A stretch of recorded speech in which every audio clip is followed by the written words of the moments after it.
Well, one more clip of classic audio from the Lawler show. Here is Jerry Lawler interviewing someone who clearly recorded his end of the interview before this. Here's Jerry Lawler with Jimmy Valiant. Now, I'll tell you what we're going to do. We're going to take this opportunity to find out what's been going on with some of the wrestlers who you've seen here in the past but aren't wrestling here now or haven't wrestled here recently. One of the guys who we're always interested in is Handsome Jimmy Valiant.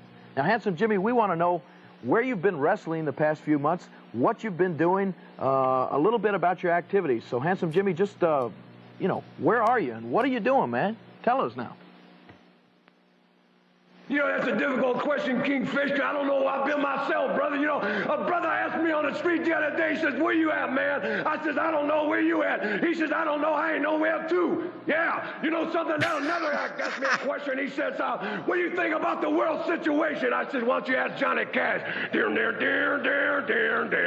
Dick-a-doo, dick-a-doo. Well, I see I'm wearing black. Dick-a-doo, dick-a-doo, dick-a-doo. Yeah, I wear black because of the world situation. Yeah, another guy asked me a question one time. He said, hey, Handsome Jimmy. I said, yeah, brother. He said, what kind of food do you eat? I said, well, I don't know, but I think if Nixon had to do it all over, he'd probably do the same thing, that Watergate thing, you know? Yeah, I'll tell you what kind of food I eat, Kingfish.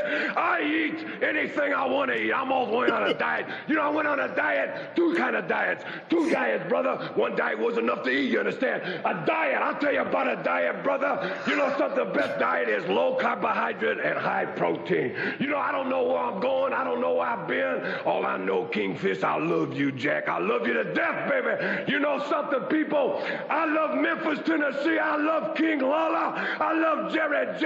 Woo, let's say I'm in love. I wish I could kiss something right now. I wish somebody was here to kiss Daddy. Kingfish, give me a kiss. Well, I hope you got more out of that interview than I did. And that was the guy that was King James with Lord Al Hayes in Charlotte a minute ago. And that's the difference. The people loved that bullshit from Handsome Jimmy. He made absolutely no sense. You couldn't write it. You couldn't understand it. It got over like $1 million. And when he'd come out doing his entrance with his song and everything that Jimmy Hart wrote, the kids would follow him trying to do his strut down the fucking aisleway the same fucking way. It was amazing. It's context and presentation. Same guy in a different way, presented in a different fashion, in a different place, can either be, you know, it's not even about the talent if the presentation is wrong. It's not even about the question. I remind you, the question was, hey, Handsome Jimmy, where you been?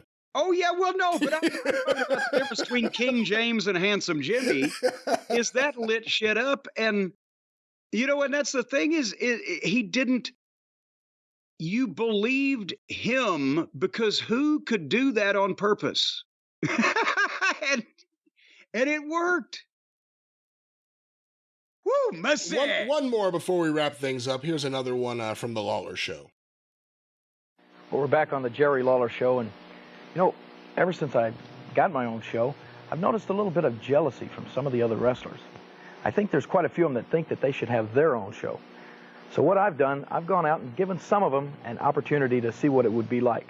And one of them that we're going to see today is what it would be like if Handsome Jimmy Valiant had his own TV show. You know, Kingfish Lawler's got his own show. You know, Handsome Jimmy wouldn't mind his own show, you know. I'm right out here at Overton Square, and the very first person, I'm going to practice a little bit, the very first person that walks by here, I'm going to talk to. Well, here comes someone right now. How you do, sir? Well, Dave Brown. David Brown, you have a lovely daughter. How you doing, brother? How's the weather? Chilly today and hot tamale. I understand that, brother. Ask me a question, any question you want to ask me. Give me a kiss. All right. Well, feel good. Give me my show. Kingfish Lawler, I want my show. My show. Well, I think maybe Handsome Jimmy better stick to wrestling. Well, there it is. One last clip from the Lawler show this week. Was he really at Overton Square? Did you see the video? He was backstage in front of a green curtain. Okay, well, no. I went with him one time to do the Son of a Gypsy music video. he got this motorcycle gang in Memphis to bring all of their motorcycles and all of their women and a big old one of those big 3-wheeler things that he could drive. And he had the crown with him and the leather jacket. And we're at the Memphis airport shooting video of this, chaos going on.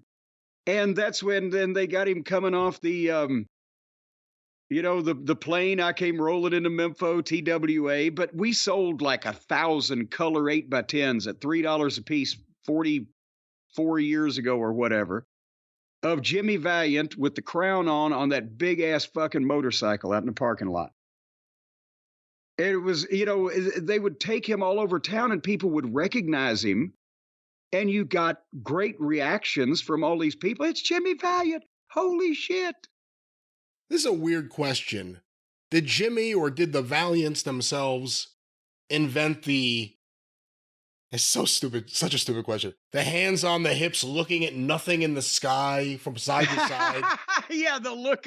I look to the left, I look to the right. There's nothing he's looking at. He's looking at the ceiling. Right. It's the prancing or preening of, bleach blonde heel, fucking cocky look. And I don't know if they invented it, they perfected it. And I mean, that was, you see most of the pictures of handsome Jimmy Valiant, especially when he's a heel, just looking up